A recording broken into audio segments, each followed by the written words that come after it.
India میں ایک شاعر گزرے ہیں، ان کا نام تھا جگر مراد آبادی۔ مراد آباد کے رہنے والے تھے، جگر ان کا تخلص تھا، اور بڑے شاعر تھے، غزل بڑی غضب کی کہتے تھے، یعنی استاد شاعر تھے۔ اللہ کی شان دیکھیں کہ بندہ بہت اچھا تھا، مگر اسے شراب پینے کی عادت تھی، اور وہ علل اعلان شراب پیتا تھا۔ علل اعلان شراب پینے کے باوجود جو علماء صلاح تھے وہ اس سے نفرت نہیں کرتے تھے، بلکہ افسوس کرتے تھے کہ بندہ بڑا اچھا ہے مگر ایک برائی میں پڑ گیا ہے اور اس سے جان نہیں اس کی چھوٹ رہی ہے، اس کے لیے دعائیں کرتے تھے۔ مگر وہ رند مشہور تھے کہ یہ شرابی بندہ ہے۔ اللہ کی شان دیکھیں کہ اجمیر میں ایک مرتبہ نعتیہ مشاعرہ ہوا۔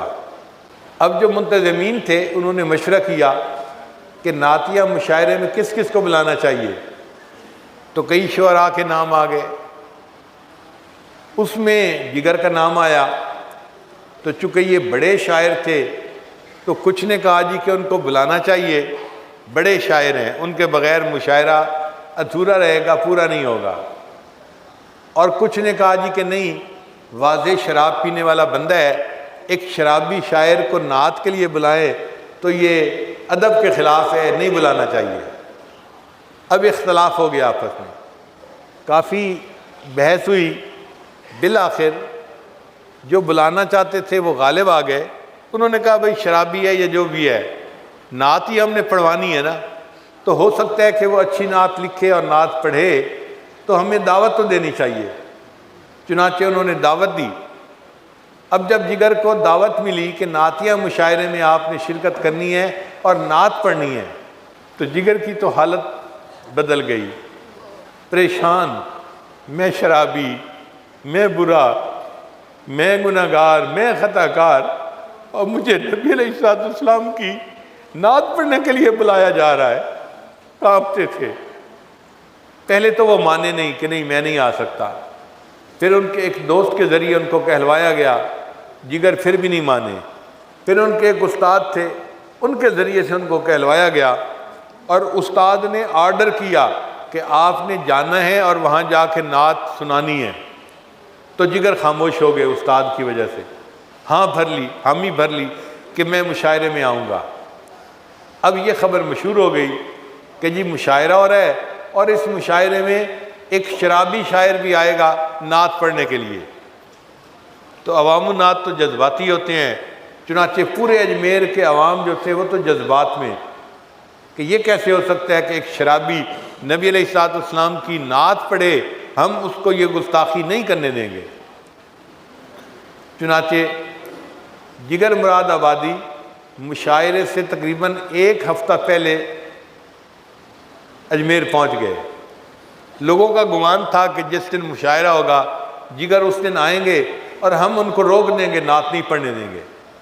بعض نے پروگرام یہ بنایا تھا کہ وہ ریل سے سفر کریں گے، تو جب ریلوے اسٹیشن پر اتریں گے ہم وہیں پہ نعرے بازی کریں گے اور ان کو کہہ دیں گے کہ آپ نعت نہیں پڑھ سکتے، آپ شرابی ہیں، نبی علیہ السلام کی شان میں گستاخی مت کریں۔ مگر لوگوں کو پتہ نہیں تھا، اور جگر جو تھے وہ ایک ہفتہ پہلے اس شہر میں پہنچ رہے تھے، اور وہ اپنی آنکھوں سے لوگوں کے سارے معاملات دیکھ رہے تھے کہ لوگ جذبات میں ہیں، بینر لگے ہوئے ہیں اور مخالف لکھا ہوا ہے کہ ہم جگر کو ہم نعت نہیں پڑھنے دیں گے، اور حیران ہو رہے تھے۔ اب جگر مراد آبادی چاہتے تھے کہ میں نعت لکھوں، مگر نعت لکھنے بیٹھتے تھے اور بے اختیار غزل لکھ لیتے تھے، کیونکہ غزل کے میدان کے شہ سوار تھے نا، تو نعت لکھنے بیٹھتے تھے، غزل لکھ دیتے تھے، پھر کاٹتے تھے، پھر کاٹے ہوئے کو مزید ترمیم کرتے تھے، اور چاہتے تھے کہ میں نعت لکھوں، مگر نعت کا کوئی مصرع ہوتا ہی نہیں تھا۔ کئی دن وہ اسی طرح کوشش میں لگے رہے۔ بالآخر ایک ایسا بھی دن آیا کہ نعت کا ایک مصرع ہو گیا۔ اب اس دوران جگر نے یہ عہد کیا کہ جب تک نبی علیہ السلام کی نعت مبارکہ میں لکھ نہیں لیتا اور پڑھ نہیں لیتا، میں اس دوران شراب نہیں پیوں گا، میرے حلق میں شراب کا قطرہ نہیں جانا چاہیے، میں نے آقا صلی اللہ علیہ وسلم کی شان میں نعت پڑھنی ہے، میں اس بدبودار منہ کے ساتھ کیسے جو ہے نا وہ نعت پڑھوں گا۔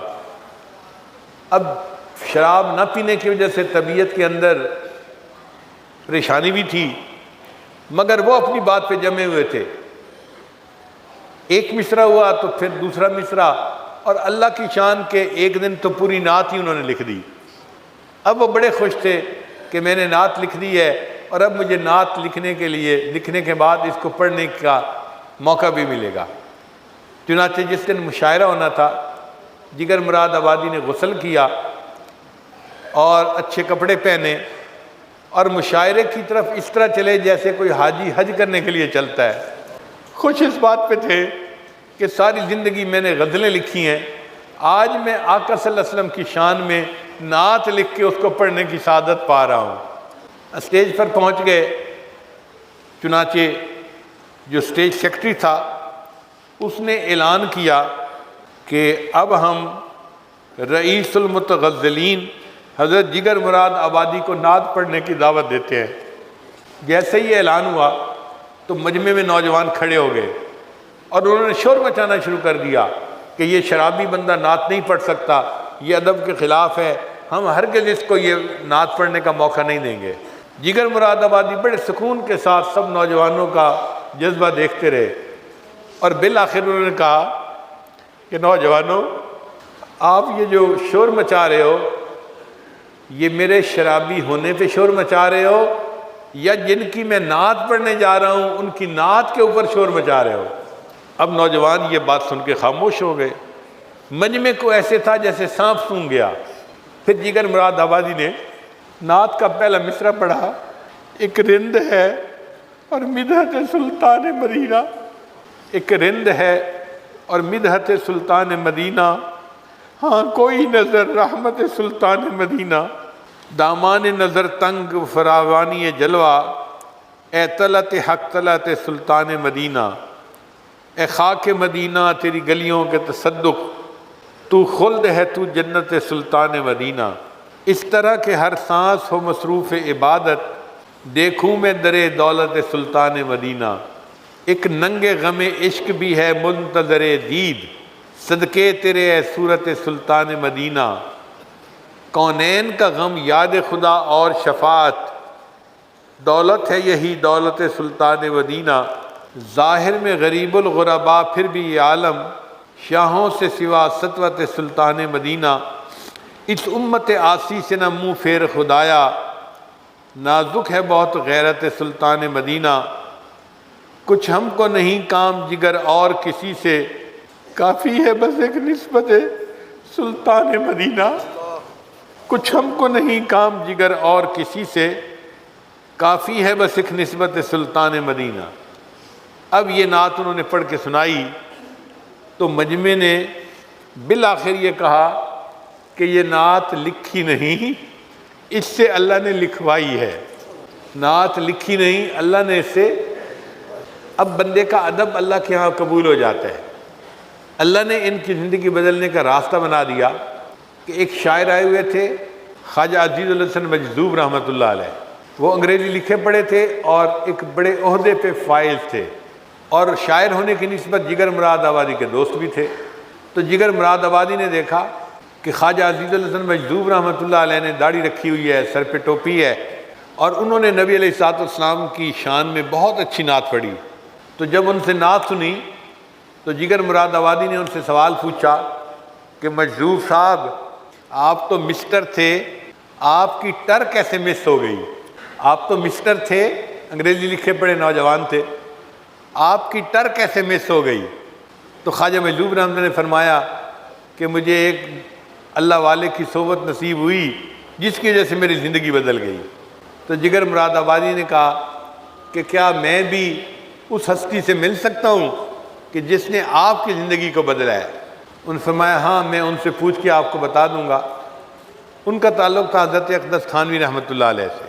چنانچہ جگر مراد آبادی نے کہا کہ میں ان کو ملنے کے لیے آؤں گا، مگر مجھے شراب پینے کی عادت ہے، میں جس رات وہاں ٹھہروں گا وہاں بھی شراب پیوں گا، اگر یہ شرط قبول ہے تو میں آؤں گا، ورنہ کہیں اور چلا جاؤں گا۔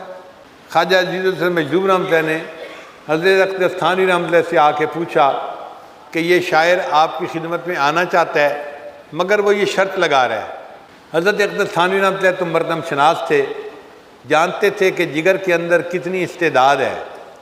حضرت نے فرمایا کہ ان کو کہو کہ وہ ملنے کے لیے آئیں، میں ان کو خانقاہ میں نہیں ٹھہراؤں گا، کیونکہ خانقاہ پبلک پلیس ہے، خانقاہ میں کوئی شراب نہیں پی سکتا۔ میں ان کو اپنے گھر ٹھہرا دوں گا اور وہ میرے گھر رہتے ہوئے جو چاہیں وہ کریں۔ گھر تو مومن کے کافر بھی آ کے رہ سکتا ہے، تو اس کو بھی رہنے کی اجازت ہوتی ہے۔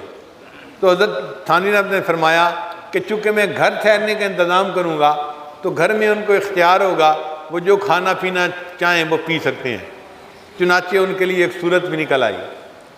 اب اللہ کی شان دیکھیں کہ جگر مراد آبادی حضرت تھانوی رحمۃ اللہ کو ملنے کے لیے آئے، حضرت سے ملاقات ہوئی۔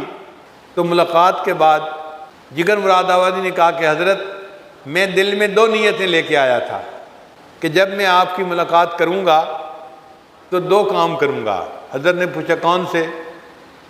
ایک کام تو یہ کہ میں اپنے چہرے پہ داڑھی سے جاؤں گا، اور دوسرا کام یہ کہ میں آج کے بعد شراب نہیں پیوں گا۔ حضرت تھانوی رحمۃ اللہ خوش ہوئے اور دعائیں دیں، اور جگر مراد آبادی ایک مجلس کے بعد واپس اپنے گھر آ گئے۔ اب شرابی بندہ شراب یکدم چھوڑ دے تو بیمار ہو جاتا ہے، اس لیے ڈاکٹر لوگ کہتے ہیں کہ آہستہ آہستہ ٹیپر آف کرنی چاہیے۔ تو جگر مراد آبادی نے یکدم شراب پینا چھوڑ دی تو بیمار ہو گئے، بخار ہو گیا۔ اب بیماری میں لوگ ان کی عادت کے لیے آتے، تو جگر مراد آبادی نے اس کے اوپر بھی شعر بنایا، اپنی بیماری پر اور لوگوں کی عیادت کے لیے آنے پر بھی شعر بنایا۔ کیا شعر بنایا؟ چلو دیکھ آئیں تماشا جگر کا، چلو دیکھ آئیں تماشا جگر کا، سنا ہے وہ کافر مسلمان ہوا ہے۔ چلو دیکھ آئیں تماشا جگر کا، سنا ہے وہ کافر مسلمان ہوا۔ خیر بہت دن گزر گئے، ڈاکٹروں نے کہا بھی صحیح کہ آپ نے یکدم شراب چھوڑ دی اس لیے بیمار ہو گئے۔ تو جگر مراد آبادی نے جواب دیا کہ اب میری بیماری کا آخر انجام کیا ہے؟ میں مر جاؤں گا نا۔ انہوں نے کہا ہاں مر جائیں گے۔ تو کہنے لگے کہ میں نے شراب نہیں پینی، اگر موت آتی ہے تو میں مرنے کے لیے تیار ہوں۔ السلام علیکم جی دوستو، آپ نے دیکھا اور سنا شیخ پیر ذوالفقار نقشبندی رحمۃ اللہ علیہ کو کہ شیخ پیر ذوالفقار نقشبندی رحمۃ اللہ علیہ کیا بیان فرما رہے تھے۔